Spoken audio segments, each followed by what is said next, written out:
बिस्मिल्लाहिर्रहमानिर्रहीम। अस्सलाम वालेकुम। उम्मीद है आप सब लोग खैरियत से होंगे। आज मैं आपसे खशखाश की बेहतरीन रेसिपी शेयर करूँगी, ज़रूर ट्राई करिएगा। ये रेसिपी आपको बहुत अच्छी लगेगी।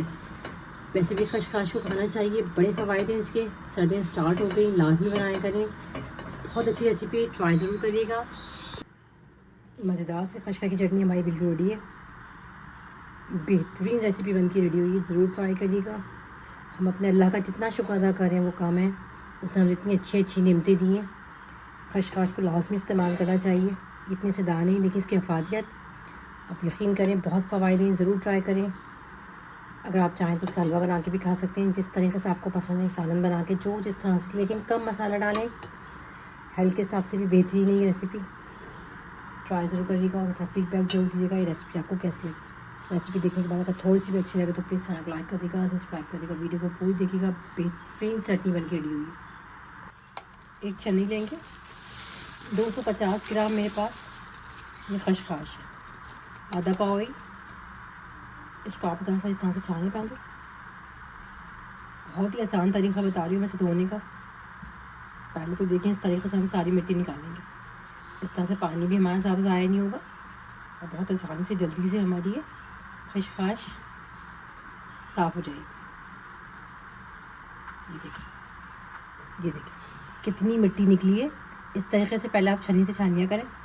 चलें इस तरीके से हम एक दफ़ा और छान लेंगे। शायद ये तरीका आपको किसी ने बताया हो। इस तरीके से बहुत ही आसानी से मिनटों में हमारी खशखाश साफ़ हो जाती है। अगर आप खशखाश को सही से साफ़ नहीं करेंगे, इससे आप हलवा बनाएं या सालन वगैरह बनाएं, तो मिट्टी इतनी होती है कि सारा हलवा या सालन जो भी आपका है सब ख़राब हो जाएगा। चलें इसको भी हम फेंक देंगे। बाउल लेंगे, बाउल के अंदर हम इसको डाल देंगे थोड़ा सा पानी। इस तरीके से पानी ले लें। अच्छा, इसको आप 2 से 3 मिनट अच्छी तरीके से, तकरीबन 5 मिनट के लिए आप इसे भिगोगे, क्योंकि जो इसके अंदर जो खशखाश पे जो आपकी मिट्टी वगैरह लगी हुई होती वो अच्छी तरीके से नीचे बैठ जाएगी। आप उसको अच्छी तरीके से मिक्स कर लें थोड़ा सा। फिर इसको थोड़ी देर के लिए आप छोड़ दें, तकरीबन 5 से 10 मिनट छोड़ दें। तमाम मिट्टी जो भी होगी वो मज़ीद नीचे बैठ जाएगी। चलो थोड़ा सा पानी और डाल दें। चलो इसको कवर करके आप रखें 5 से 6 मिनट। तकरीबन 5 से 6 मिनट हो गए। अब हम खशखाश को छान लेंगे। इस तरीके से हम इसे छान लेंगे। ऐसे ऐसे करके करेंगे। वैसे तो खैर बहुत कम मिट्टी रह जाएगी इसमें।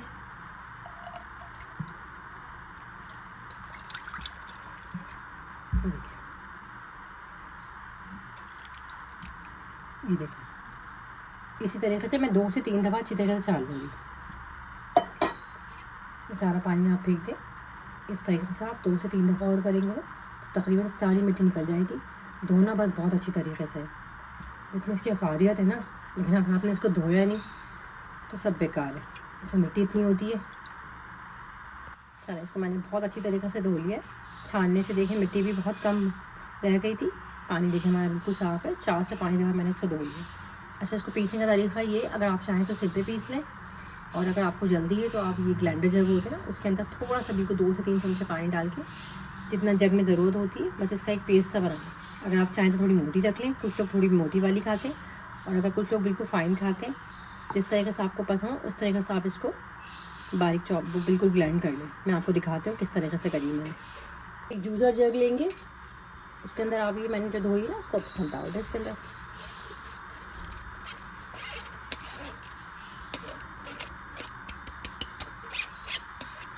तमाम तवा इसमें डाल दें।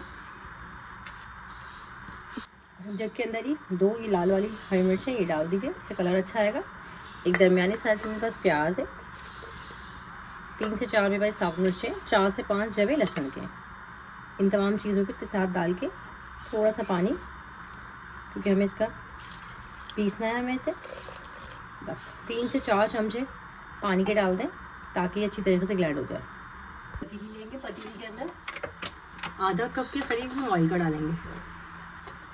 हमारा हल्का गर्म हो जाएगा। दरमियाने साइज़ में भी प्याज है, इसको मैंने चॉप कर लिया है। छोटी डाल लीजिएगा क्योंकि हमने जो खसखस पीसी है ना उसमें डाली है। तो उसे दरमियाने साइज़ की लीजिएगा। तो लाइट सा कलर चेंज कर लीजिएगा। चलिए प्याज का कलर चेंज हो गया। एक दरमियाने साइज़ का टमाटर था मेरे पास, उसको मैंने अच्छी तरीके से पेस्ट कर लिया। टमाटर प्याज को 1 से 2 मिनट और अच्छी तरीके से भून लेंगे।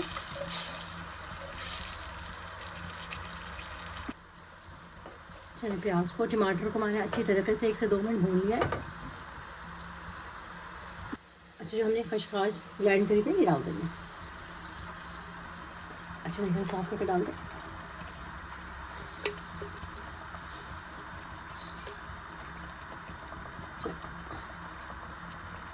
बहुत अच्छी तरीके से आप साफ करके डाल दें।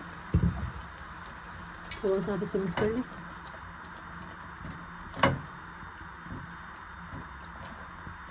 एक से 2 मिनट आप इसे भून लें ज़रा से। हाफ टी स्पून इसमें आप नमक का डाल दें। नमक अपने हिसाब से कम या ज़्यादा कर लें जितना आपका टेस्ट है।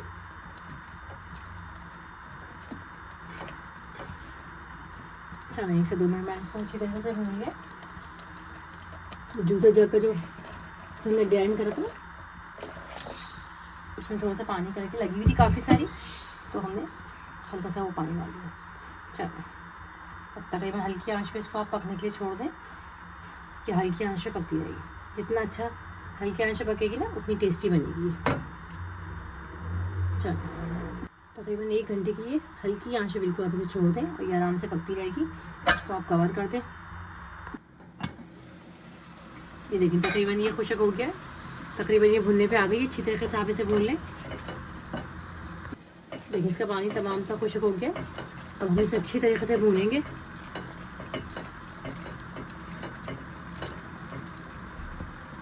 इसको मैंने 4 से 5 मिनट अच्छी तरीके से भून लिया। अच्छा मेरे पास ये अंडा है, ये डाल दें। अंडा डाल के अच्छी तरीके से मिक्स कर लें। 1 ले लें, 2 ले लें, जितने आपको पसंद हो उस हिसाब से आप इसमें अंडा ले लें। अंडे के साथ इसको 1 से 2 मिनट अच्छी तरीके से आप भूनें।